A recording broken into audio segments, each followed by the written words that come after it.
Bonjour et bienvenue sur la formation Blender, j'espère que vous allez bien. Alors aujourd'hui nous allons voir le vecteur math. Alors nous allons voir déjà la notion de vecteur et nous allons aussi voir la notion de vecteur math en Blender. Donc pour cela nous allons je vais venir supprimer notre objet. Donc je vais partir d'un cube. Alors, nous allons venir ici, cliquer sur New. Nous avions deux nœuds. Ce nœud permet de créer votre objet et ce nœud permet de l'afficher ici. Donc, pour cela, vous allez venir d'abord prendre quelque chose qui permet de déplacer. Donc, le set position qui permet de déplacer. Vous le mettez juste ici. Alors, une fois que vous avez mis ici, vous allez pouvoir ici déplacer votre objet. Donc, vous allez le déplacer ici. Alors, maintenant, une fois que vous avez compris, vous pouvez déplacer vos objets maintenant. Nous allons maintenant partir utiliser les mathématiques pour mieux faire les choses maintenant. Donc, une fois que vous avez par exemple, ici dans les vecteurs par exemple, vous avez le vecteur math. Dans vecteur math, vous avez plusieurs fonctions à faire. Vous pouvez faire de la multiplication, puis faire l'addition après. Vous allez faire ici déjà vous avez un exemple a fois b plus c, c'est très simple. Vous avez une division qui sera quoi? Une division qui veut dire 3 lorsque la division. Ok. Ici vous avez une division de cellules d'en haut et en bas. Donc vous avez une division ici. Vous avez une multiplication. Vous avez une soustraction et vous avez une addition. Vous aviez les fonctions tangentes, vous avez ici les fonctions d'arrondissement, prendre le maximum d'une résultat, prendre par exemple le reste de la division entière, faire même des fractions, j'espère que vous l'avez comparé, normaliser même les valeurs. Alors, tout cela a été que de la théorie. Maintenant, comment se fait, qu'est-ce qui se passe lorsque on prend deux vecteurs par exemple ici, je fais Shift D, je mets une valeur ici, je mets une valeur ici, je mets par exemple des 1, de 1, de 1 ici, et je mets par exemple ici des 2, des 3, bon je mets 3 ici, et je mets ici 4. Qu'est-ce qui se passe-t-il lorsque on met ça ici? Vous voyez bien le décalage. Maintenant, qu'est-ce qui s'est passé à l'intérieur ici pendant que c'est l'addition? Donc, pour cela, nous allons venir ici. Alors, comme d'habitude ici, un vecteur, c'est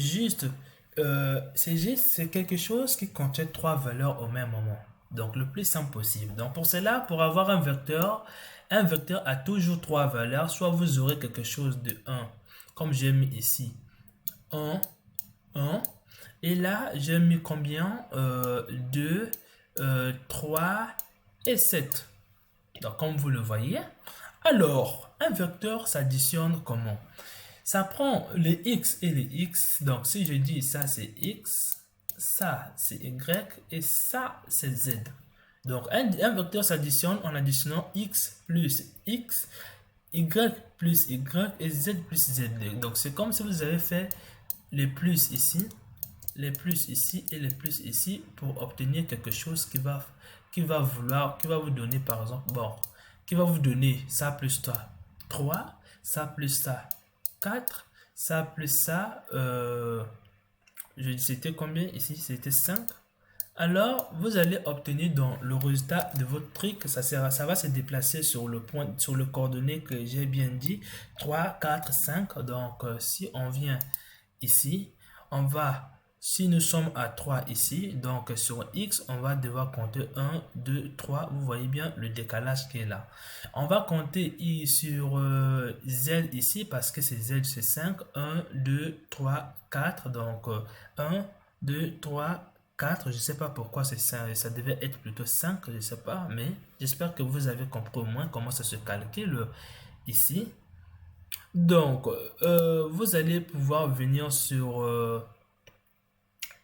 notre, je pense qu'il y a un décalage. Alors, j'espère que vous avez compris un peu comment additionner les valeurs. On les additionne juste en additionnant des X avec des X, des Y avec des Y et des Z avec des Z. J'espère que vous avez compris ceci. Alors, maintenant, une chose qui est encore importante, c'est que là, nous avions quelque chose de trois valeurs. Quand je supprime, je vais mettre une valeur en prenant input par exemple dans value. Je mets ici, quand je mets 2 et que je mets ici, automatiquement ça s'est calculé. Mais comment un nombre qui a 3 valeurs peut s'additionner avec un nombre qui a une seule valeur? Alors, nous allons encore rentrer en profondeur. Maintenant, ici, je vais les supprimer. Donc, ici, on n'en aura pas besoin ici. Maintenant, pourquoi nous avions quelque chose qui a plusieurs ne s'additionne avec le 2? En fait, lorsque vous écrivez D, c'est comme si vous donnez 2 partout. Donc, au lieu de mettre 2 partout, vous allez juste voir une valeur ici. Donc, il faut que ça soit identique. Et lorsqu'on prend ici, on trouve quelque chose de 3 partout. Donc, c'est ça que ça va donner. Et lorsque vous allez venir ici, vous allez avoir quelque chose de 3 partout. Donc, j'espère que vous l'avez compris le résultat.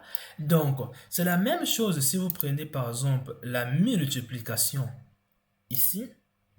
La multiplication ici va multiplier ça fois ça, ça fois ça, ça fois ça. Donc, ça remplace la multiplication ici. J'espère que vous avez compris. Alors, je ne vais pas mettre la multiplication de 2 vecteurs ici. Parce que quoi? C'est la multiplication de 2 vecteurs. On appelle ça le produit vectoriel. Donc, au lieu de appeler ça le produit simplement que l'on appelle la multiplication, on appelle ça le produit vectoriel. Donc, je ne vais pas utiliser les produits vectoriels parce que quoi? La multiplication d'un vecteur donne un vecteur, donc je ne vais pas rentrer dans les détails mathématiques pour vous expliquer comment Blender fonctionne avec le vecteur. Donc, si vous avez fait le vecteur à l'école, je pense que c'est le moment à faire. Alors, j'espère que vous avez compris ici. Donc, je vais encore vous expliquer quelque chose ici. Vous aviez ce qu'on appelle aussi dans l'utilitaire, nous avions math.